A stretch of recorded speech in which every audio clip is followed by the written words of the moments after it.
0600. 10600 or 10601. Okay, got it. I'm changing it. All right. And we're on. Whoa. It's crazy when you put the right info in. Let's see how we sound. Okay, gang. What do you say? We try to do a program. It's crazy when you put the right info in. Let's see how we sound. Where's that coming from? It's coming from GCPR. Oh, come from your end. I was going to say, what do my I end have of on? GCPR. There you go. What do I have on? Okay. Oh, I figured out how to turn this volume down on that. All right, let's get this show rolling here.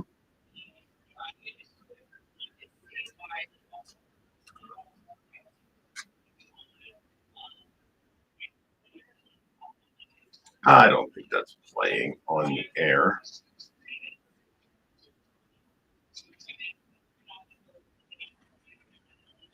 I'm seeing no snow.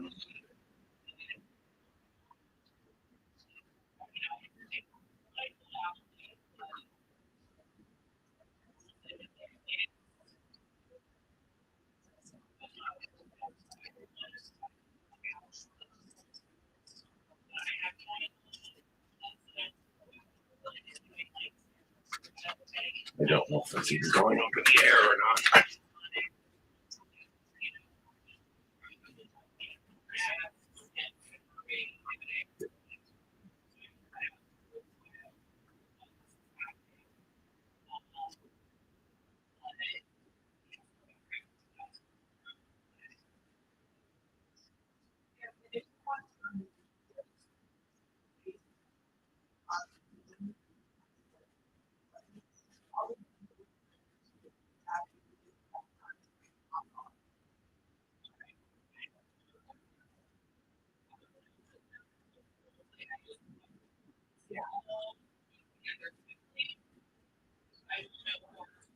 I don't know if the campaign song is on the air or not.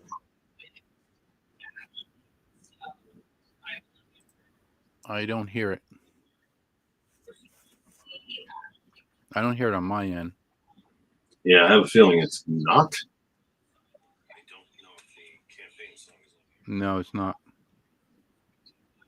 Not on GCPR. Welcome, welcome, welcome from my humble second bedroom here in the Saucon Valley, part of the Lehigh Valley in the Commonwealth of Pennsylvania, part of these United States. Let me, well, if you didn't hear the opening theme song, you probably didn't hear that either. So that's fine. Where was I? Commonwealth of Pennsylvania.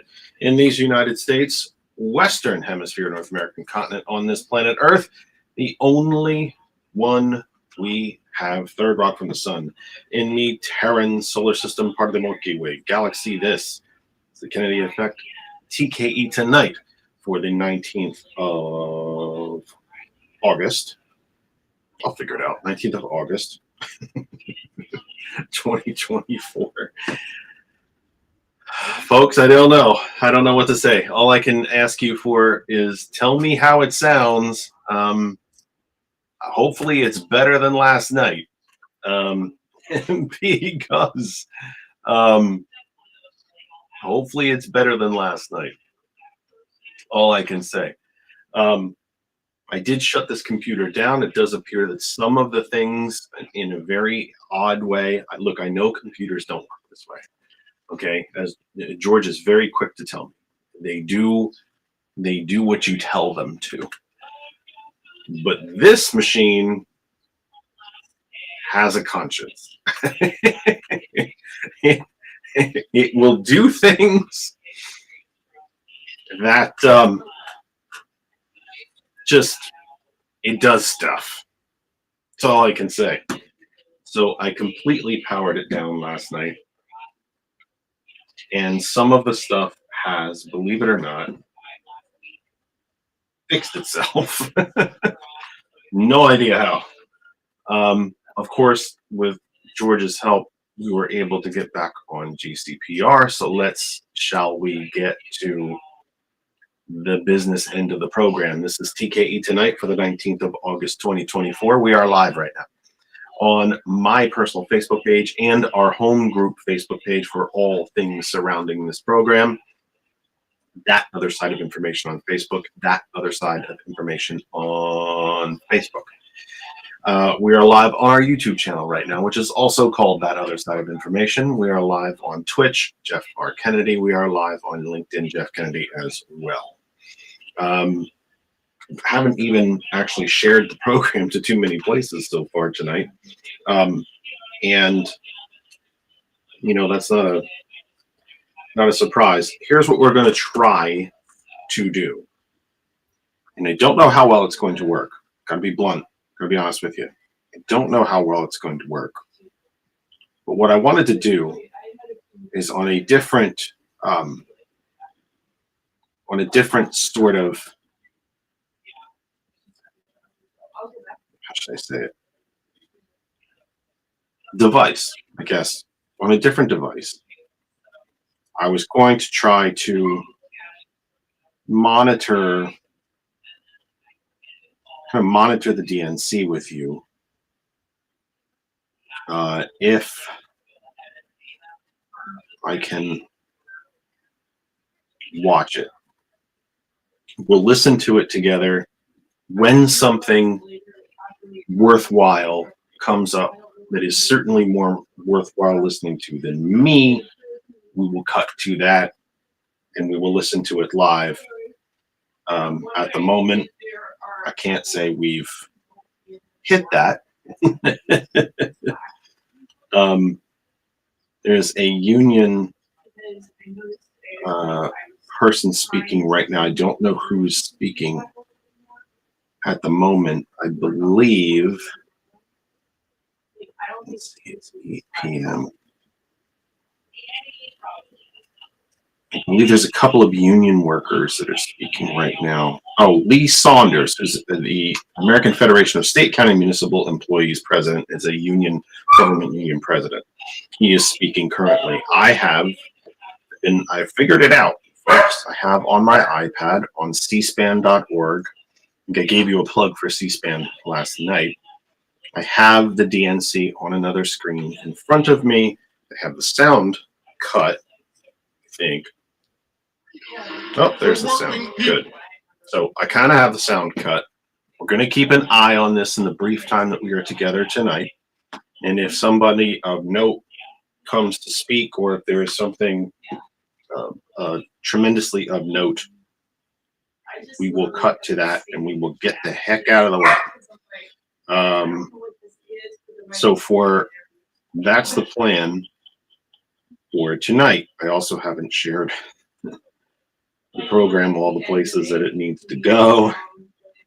It's been a rough couple of days here at TKE, and I want to repeat something that I said last night because he wasn't here to hear it, and that doesn't make and that's not the only reason I'm saying it. I'm saying it because it's the absolute God's honest truth. The man on screen with me, among his many achievements, the very, very least of which is that he has been my friend for 2 decades. And he came here to my home on Saturday, and we spent 10 plus hours working on this computer. And that man right there in front of you, not me either, the good looking guy, not me, has he has the patience of Job. And I was reminded later, I think it was actually maybe this morning that I kind of thought about it, that there's the episode of Star Trek: The Next Generation where Data builds a daughter. And at the end, she starts having a system-wide cascade failure. And the professor that wants to, who originally had wanted to dismantle Data so he could figure out how he was built so they could make more, goes in and tries to help him save the android that Data built. And he comes out and says he was remarkable. Every time a circuit failed, he fixed it and moved on to the next. And he his hands were moving so fast at a blur, and it made me kind of think of that when George was working on this computer on Saturday. Every time something went wrong, he jumped in and tried to fix it. And as my temper grew, he got more patient. And he's a very special guy. He really is. I'm very honored by his friendship. I'm humbled by it. And I don't know how deserving I am of it, but I am very grateful for it. So the computer, unfortunately, is not really that much better. Some of the stuff seems to have kind of come back to life after just shutting down, powering down. It was down for about 12 hours. Kristen powered it back up today to use it. Apparently that went fine. But it's just been a bit of a nightmare because we tried to do the right thing and make things better. It didn't quite work. So we're here tonight. I'd like to know from you all, if you'd be so kind, let us know who you are, where you're listening, and let us know how we sound. I know last night Mike was kind enough, and I say kind enough kind of backhandedly because I take these things exceptionally personal. So when somebody says you sound like poop, I kind of take it to my heart. But so anyway, Kenneth Cooper speaking now from the International Brotherhood of Electrical Workers, the IBEW, international president speaking at the DNC right now. Again, if anybody of like super consequence, not to say that the gentleman isn't of consequence, he's not an everyday name. You know, if I don't know what time President Biden is scheduled to speak, but if he should happen to begin, if Secretary Clinton should happen to begin, we will cut away for that. And of course, we leave the air at 9 p.m. But very, very special guy, trying to help us out, trying to make things better. And it just didn't work, man. it just didn't work. Let me also remind you that coming up immediately following us at 9 p.m. Eastern Time, Cold Dead Hands with Brett and Ben right here on GCPR. So we are live on GCPR. We're live on Facebook, Twitch, YouTube, and and on the radio. Sounds like I think we're actually on the radio. Isn't that something special? Let me know how everything is sounding. If it's terrible like it was last night, we need to know. And then we know we have even more work to do. Let's get to it. Day one of the DNC. I thought I've tried to watch a little bit of it as I was trying to stuff some dinner into my face. I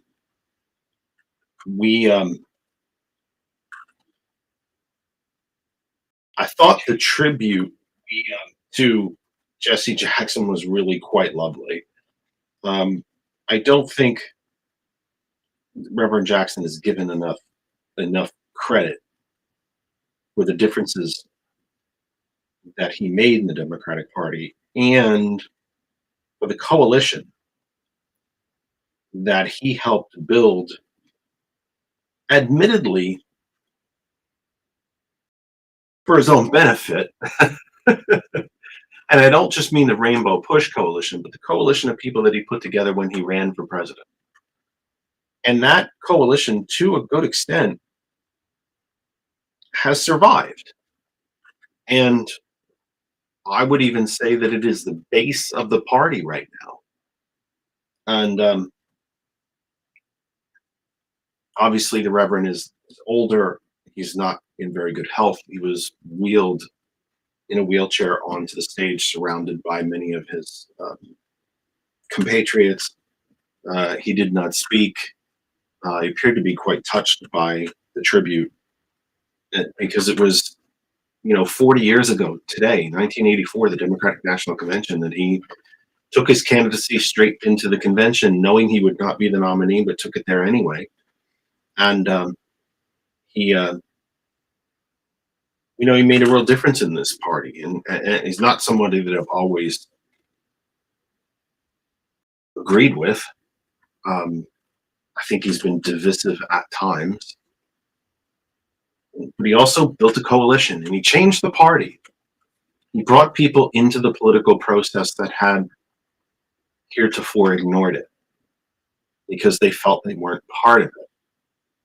And I think he went a very long way to convincing folks that you cannot fix something by ignoring it or complaining about it from the outside, that you have to get in, you have to get involved, you got to get your hands dirty, and sometimes you got to put your big boy pants on even when it's not pleasant, and get in there. I think heretofore, even though Reagan had only been in power for 4 years at that point, the depth of his takeover of the government and of the narrative and of the country and the effects that he had,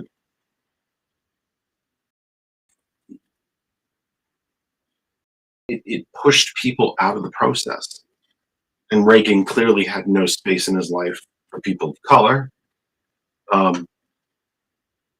So he disillusioned a lot of people and he pushed them out of the process. And I think Jesse Jackson went a very long way into convincing people that they had to be part of the process in order to make it different. You know, we've talked in the program, I think, before, and if I haven't, I'll say it now. Surprise, surprise, he's going to repeat something he said before.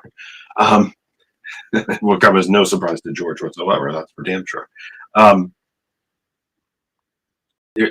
of the differences between activism, pure activism, and politics is follow through. Activists play an extremely important part in the political process. It is normally protests and activists that alert the greater American public to something that they need to know about, an issue, a stance, a problem, an injustice. But where activism stops is where the political process has to pick up. That changing laws, legislation, governmental action is what happens after activism.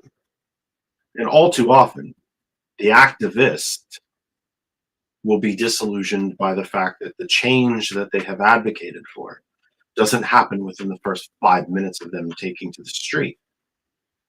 Politics can be painfully slow. In fact, I think the framers designed it to be slow. They designed it to be deliberative and to be full of compromise and debate and consideration. And sometimes that change comes way too slow. The Voting Rights Act and the Civil Rights Act never should have taken them 100 years. Women having the vote did not need to take, from the time the first women set foot on this continent, well, the first European women set foot on this continent, it didn't need to take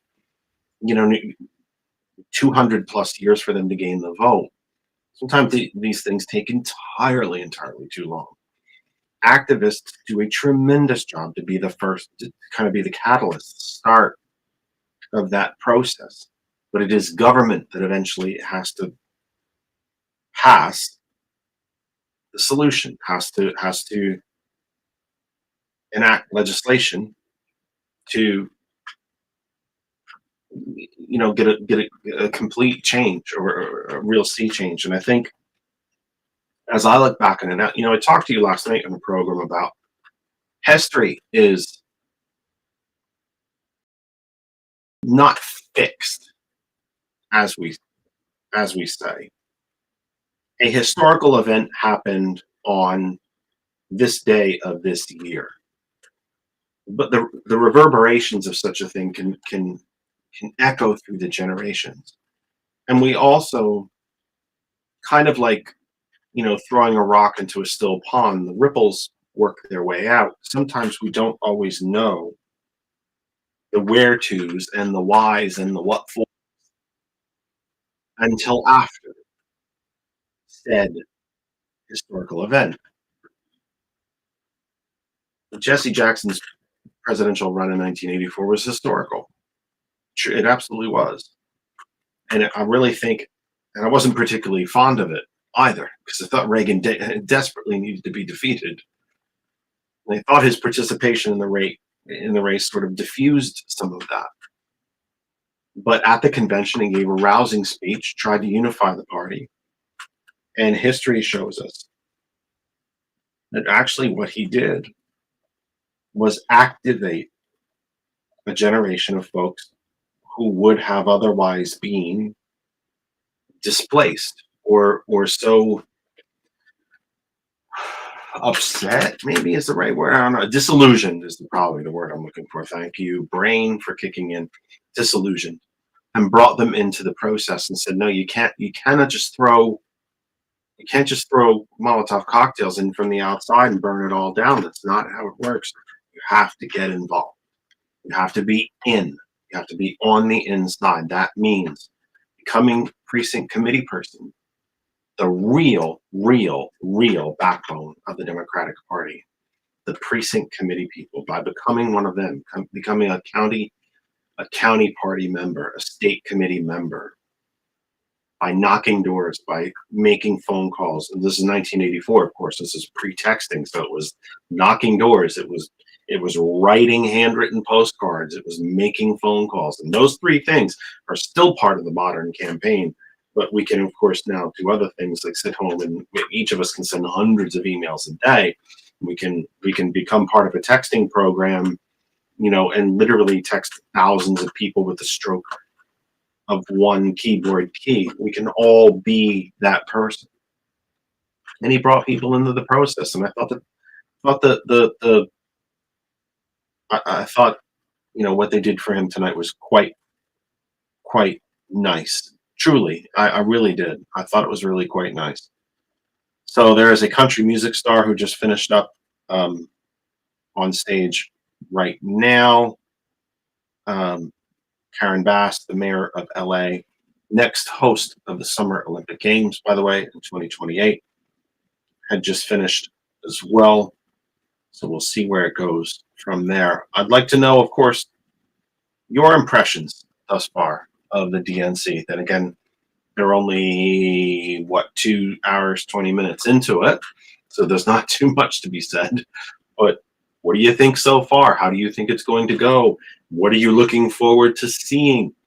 I think it's going to be a very important week. Conventions aren't the business meetings that they used to be. I think probably as late as maybe the 80s, really, maybe more so into the 90s, with the advent of cable news, where a convention could be seen, and C-SPAN for that matter, and PBS, where a convention could be shown from the opening gavel all the way through to the close, and every speaker could be seen, and every performance, every film and so on. They are still technically business meetings. There is a rules committee, there is a chair of the convention, and so on and so on and so on, but it's not quite the open, motions off the floor discussion like this. It's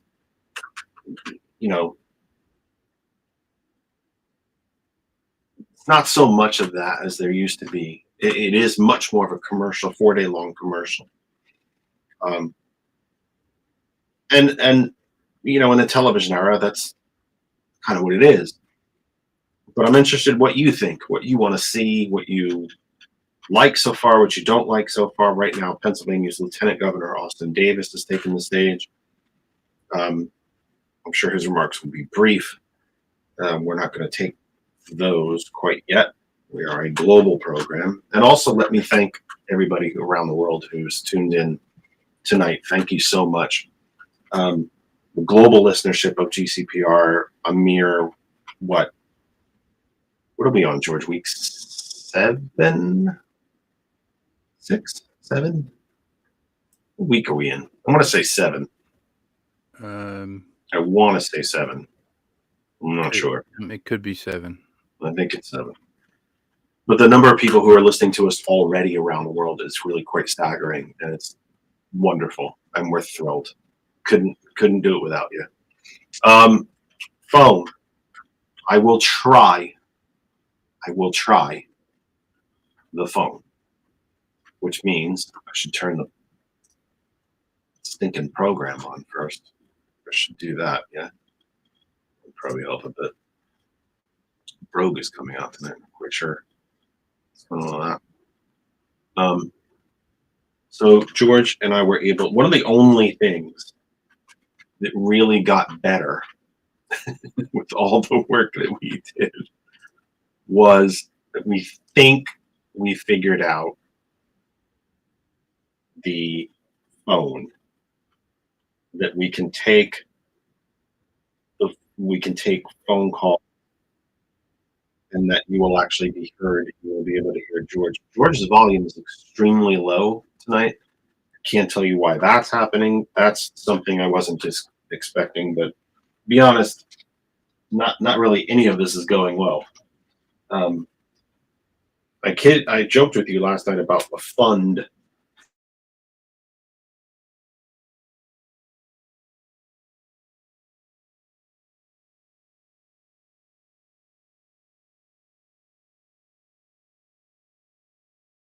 Try a couple of the comments.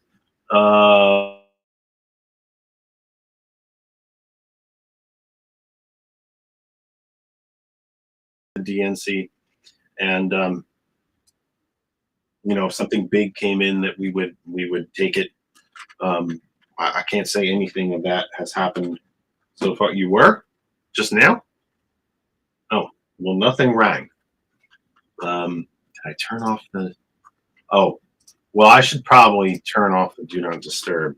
Then, perhaps that would work. But anyway, Donna, thank you for being here. Randall, Mike, who else? I'm going right back to the beginning. Oh, Mike was telling me about the music that was on 101.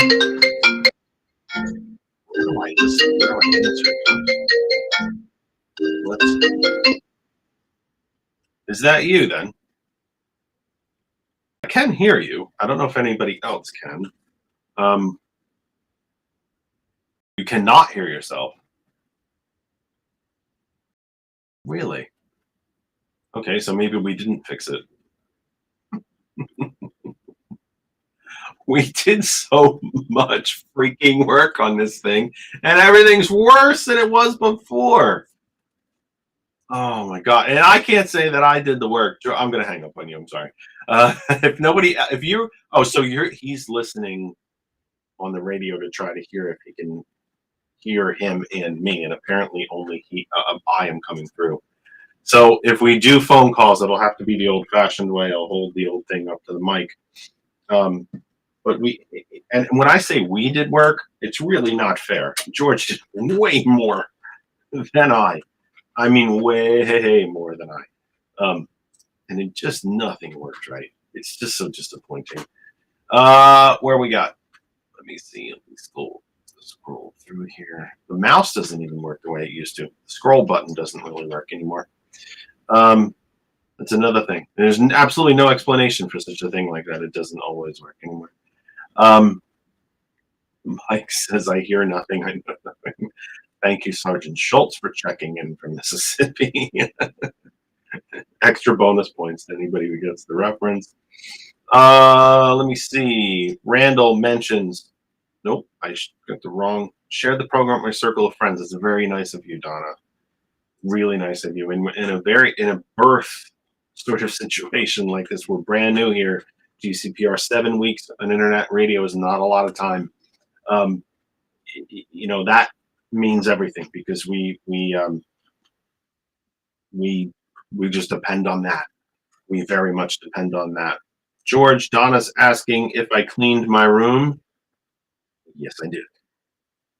George could actually move in here. It wasn't disgusting.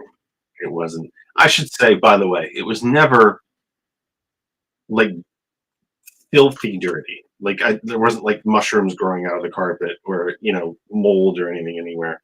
A little dusty and very, very cluttered, but not that kind of dirty. It was just a mess. It was just like somebody's closet peeped all over the place. So it wasn't that bad. I was trying to get to Randall's comment. Let me scroll back. Let me see. Darn it. You got a bunch of good ones in here. I was trying to. Randall mentions the coalition that is now the base of our party's active members, I think he means Jesse Jackson's coalition, local state officials, committee members, state committee members, which is Randall's kind enough to mention that I am. Don't know for how much longer, but I am at least today. Randall mentions that the DNC so far traditional business like rules and platform committees are not down. They're done weeks before the convention. They're done online. There is a rules committee. They actually gave a report early on. There is an actual chair of the convention, like I said, and a gavel and the whole 9 yards. But these really are TV shows now. And I'm not always sure that that's a bad thing. Donna says, "Yay, I'm proud of you for cleaning." Well, that's a mom speaking right there. Oh my goodness. Yeah, Mike mentions we can let the loyalty go to Apple. Don't worry, George has been pushing that button. He's been pushing that button the last 12, 24 hours or so when we thought as we believe that we may have to make a purchase here, but we have another option. Another two options really came up to us in the past few hours or so, upgrading a different computer that I have, as well as a very handy YouTube video that I'm going to have to drag myself through, and I don't know when that's going to happen. It might not even happen this week. I have a feeling it's going to be a Friday or a Saturday when him and I watch the video together and try and walk our way through it. But what do you want to see at this convention? What do you think is going to happen? What do you think of the Trump counter programming that he is trying to do this week? Is anyone actually, I think, a good question for a good audience question, especially if you have never commented or been a part of the program before. Are you at all surprised that Trump campaign, at their complete lack of ability to adjust to a different candidate? Now, of course, Trump's been running around the country saying that Democrats changing the candidate at the top of the ticket is somehow unconstitutional. And what that shows you is the sheer, complete, utter, head to toe, top to bottom, all 300 pounds of them, ignorance of the Constitution. There is not word one in the Constitution about political parties or how said parties should operate. The courts have decided over and over and over again political parties control themselves and how they operate. For him to run around the country saying it's unconstitutional for the Democrats to change candidates is quite simply moronic. And it is so powerfully ill-informed that it's shocking. Just when I thought school couldn't shock me anymore, his ignorance continues to do so. But anyway, let's get to some of the stories off the AP. There's been some protesters that have torn down a security fence. Thousands of people are marching outside the DNC. Nothing unusual about that. I was a little surprised that the number of folks that protested outside the RNC was so small. And I think, actually, to be honest with you, I think part of the reason that was, this is not spin on my part, it's my feeling. Part of the reason that there were so few protesters outside the RNC is because I think most people realize they're not listening. And that protests there will mean nothing. quite literally nothing. Not to mention that they might very well have been, you know, removed in a rather violent manner. Tonight is the night, of course, where the president will be honored.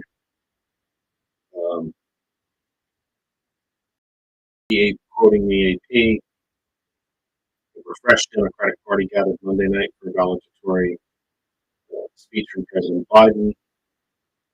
I don't know why it's gathered, past tense, because he hasn't spoken yet.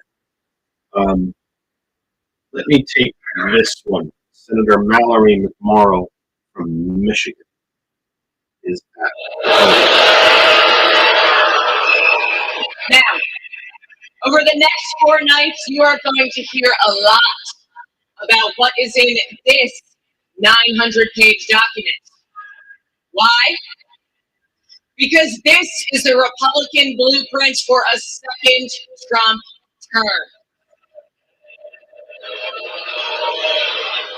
That's right. They went ahead and wrote down all the extreme things that Donald Trump wants to do in the next 4 years. And then they just tweeted it out, putting it out on the internet for everybody to read. So, we read it. And whatever you think it might be, it is so much worse. Tonight, I want to tell you about just one aspect of Project 2025. It's planned to turn Donald Trump into a dictator.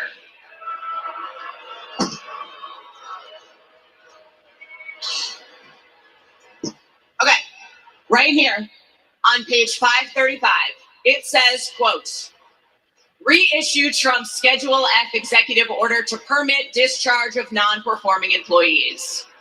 Now that doesn't sound that scary, right? But here's what it actually means in plain English. If Donald Trump gets back into the White House, he's going to fire civil servants like intelligence officers, engineers, and even federal prosecutors if he decides that they don't serve his personal agenda. Very important. They're talking about replacing the entire federal government with an army of loyalists who answer only to Donald Trump. Very important what the state senator is talking about right now. You're going to hear a lot about Project 2025 All this right, week.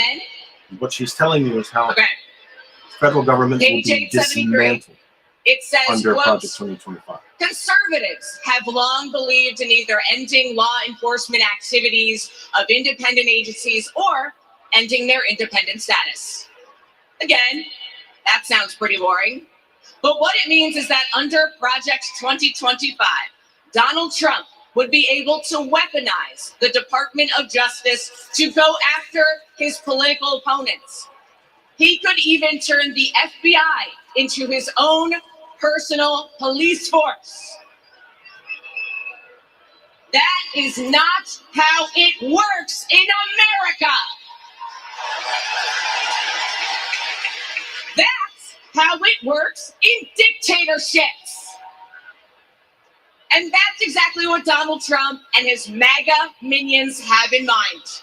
An expansion of presidential powers like no president has ever had or should ever have. Now, by the way, if you're asking if any of this is even legal, well, remember, thanks to Donald Trump's hand-picked Supreme Court, he's now completely immune from prosecution, even if he breaks the law. But that's not who we are.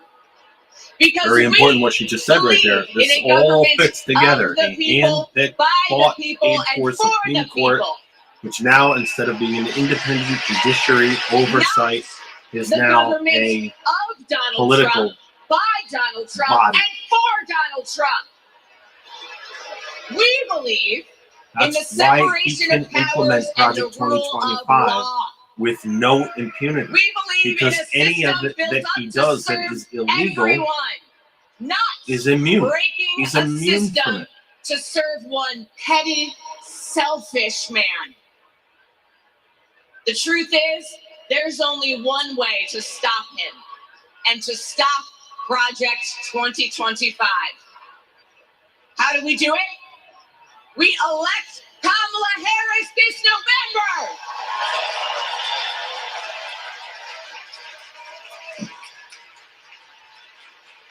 We'll be back tomorrow night to tell you what Project 2025 means for your pocketbook.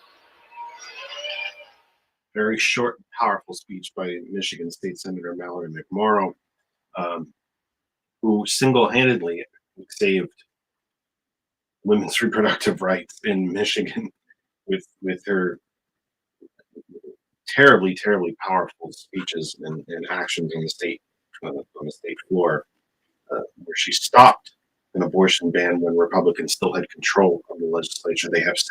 Republicans have since lost control of the Michigan State legislature, in no small part to her actions. But very, very, very, very important what she said there. This is very, very important, and how all of this connects. And at the risk of being repetitive, Republicans are excellent at playing the long game. They can play the long game because they have money. And what they don't win in one cycle, they can go after another. They can continue to spend money in between cycles. I've told you on this program before, especially our Sunday program, that no one knows how to spend and stretch a dollar better than a Democratic candidate for office. Republicans are generally rolling in money. The Trump campaign is not rolling in money because he's taking about 40 cents on every dollar of it and spending it on his own legal defense. I think it's also part of the reason why he's not having as many rallies, because he can't afford to do so. But that said, let me step back from that. And again, at the risk of being repetitive, the state senator laid this out quite simply and very, very, very, very well, very powerfully, actually. All of this is connected. Republicans, the billionaire class, they did not buy the Supreme Court simply because they could. They bought it as an investment to get something back. Part of what they got back, well, they got the Dobbs decision that satiated the white Christian nationalist fascists. It satiated the corporate Christians. They got the Chevron decision, which satiated big business. And what they got was the presidential immunity decision, which gives Trump, as the state senator said, to implement Project 2025 with impunity.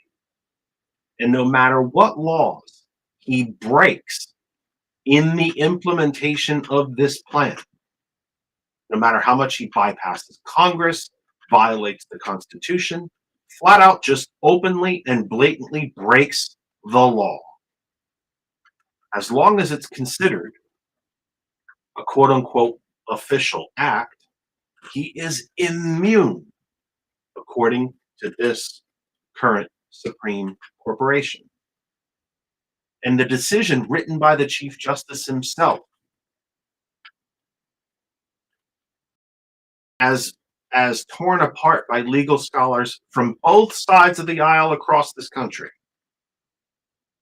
a decision that was made up out of whole cloth, that has no basis in the law. It is only with that something as drastic, as radical, as fascist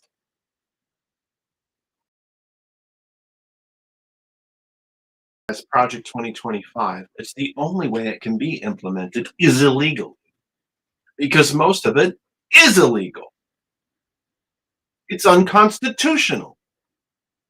So how do you implement something that's unconstitutional? You just break the law and ignore it.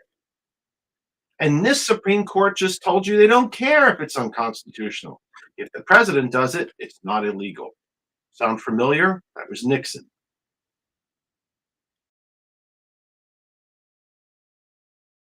Joe Biden might have a lot of flaws. I certainly haven't always agreed with him. And to be honest with you, I think being in public life for nearly 60 years is a bit repulsive. The framers never intended that. They never intended politics to be a career. They also happen to think that Joe Biden's a good and decent human being. I believe he is guided by faith but not ruled by it. He respects the separation between church and state. He actually understands what the Establishment Clause means. And from the minute that decision was released, he could have used that presidential immunity. He hasn't. Hell, he could have used it to wipe out student debt. Honestly, I would have. Hey, Supreme Court, careful what you wish for. Remember when you ruled that it was unconstitutional for me to wipe out student debt? Well, now I'm doing it. Because, oh, by the way, I'm immune. What I would have done. Could have wiped out medical debt. He could have charged the Treasury Department with minting a $40 trillion platinum coin and paid off the national debt.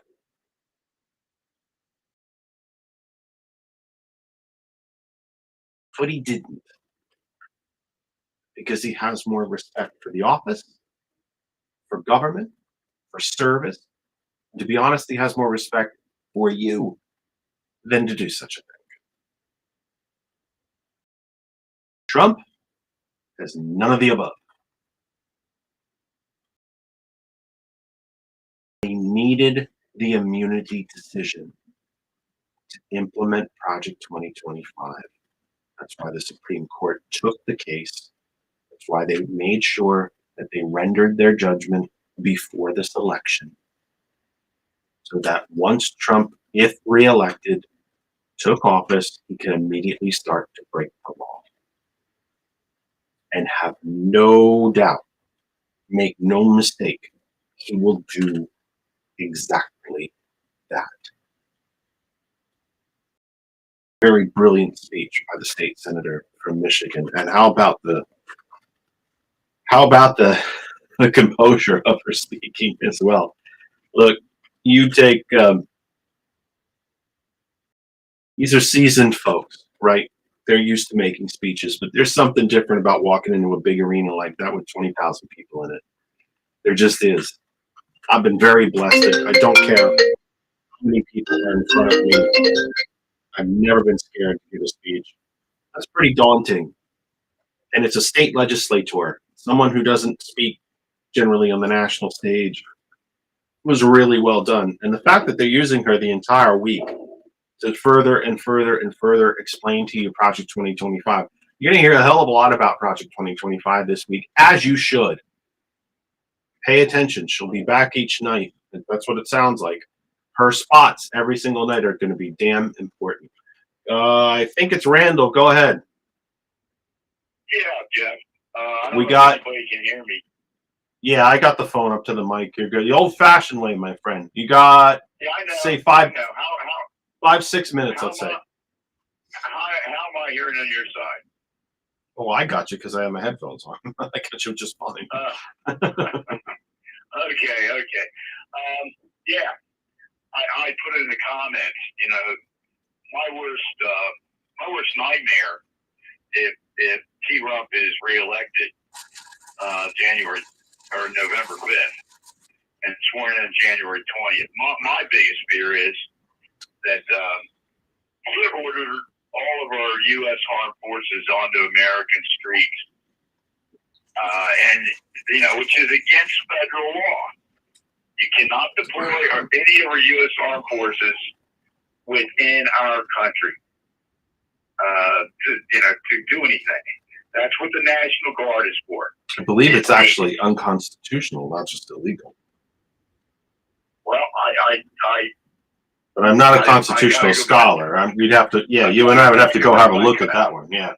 Yeah, I gotta go look at that again. Yeah. In Yeah. any case, he would be breaking federal law. Yep. That was passed by Congress. It was signed by a previous president years and years and years ago. Mhm. And under the Supreme Court ruling, yes, this is a presidential act I've done. Therefore, I am immune. Yep. Therefore, we have our armed forces sweeping house to house, demanding CID, are you a citizen or not, collecting me for my family to go to one of his, first it was, what was his first term he used? Detention camp. And then it was an internment camp. And his last thing is he has publicly stated and used the words concentration camp.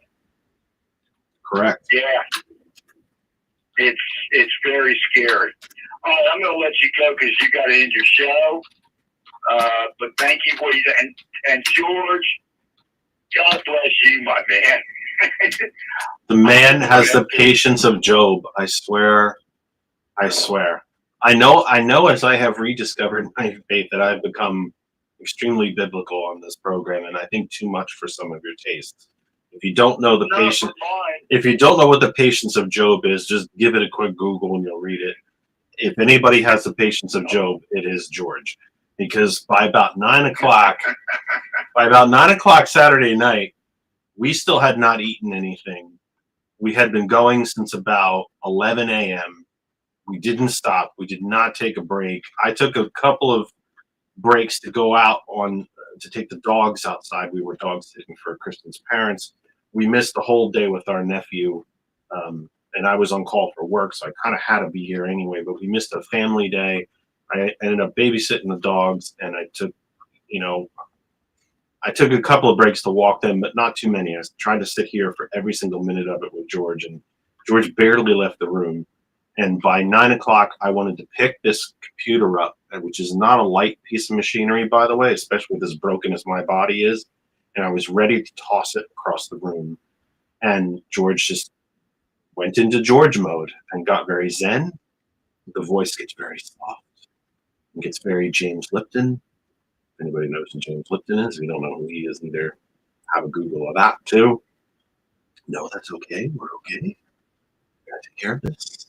We got this. It's very simple. It's right in front of us. We know how to fix this. Well, we didn't fix fuck all of it, but we fixed some of. I guess we sort of kind of fixed some of it. And he found a very good YouTube a video that we're going to have to slug our way through. And I don't know when we're going to do that. By the way, it might be Friday night. It's too much to try to do in one night. But we'll have to get through it. But patience of Job, without a question. Well, a friend I am not deserving of, that's for sure.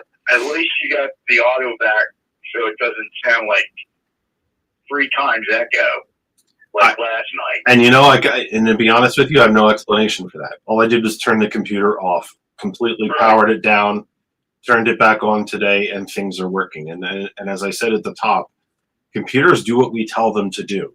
Although I guess with artificial intelligence, they kind of do things on their own a little bit too now. This computer, by the way, has no artificial intelligence in it whatsoever. It's entirely too old for that. But that's a whole different story. But anyway, thank you. We'll talk to you tomorrow night. All right. Good night to both of you, and I'll be watching tomorrow night. Thank you so much, my friend. And we will be back with you tomorrow night. At least that's the plan. We planned to be with you all 4 nights last week. Health and work got in the way. We plan to be with you all for the rest of the week, at least up to Thursday. Friday, I have a feeling it's going to be a work night. And remember, this is a really good time for me to remind you of this.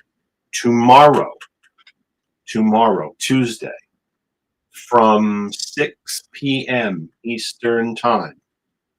The help desk with George and Gilbert. Help desk. Got computer problems? Call. What do you do when you're at work and you have a computer problem? What do you do? Call IT. Call the help desk. What do you do in your home when your personal computer doesn't work? You call support. Call the help desk.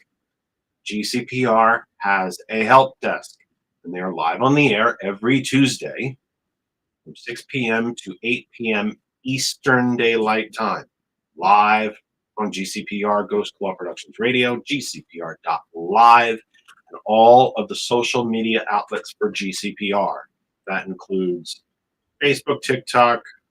I don't even know everywhere else. I think Twitter might be in there. I don't even know all of them because I can't connect to them because of this computer, but that's a whole different topic. Theirs works the right way because they're the smart computer guys. George and Gilbert are live for you tomorrow, Tuesday, the 20th of August, 6 p.m. to 8 p.m. Eastern. We will be back with you as well. That's the plan, unless everything goes pear-shaped, as we say in the ancient Gaelic. Unless everything goes pear-shaped for tomorrow night, our plan is to be with you for Tuesday, Wednesday, Thursday.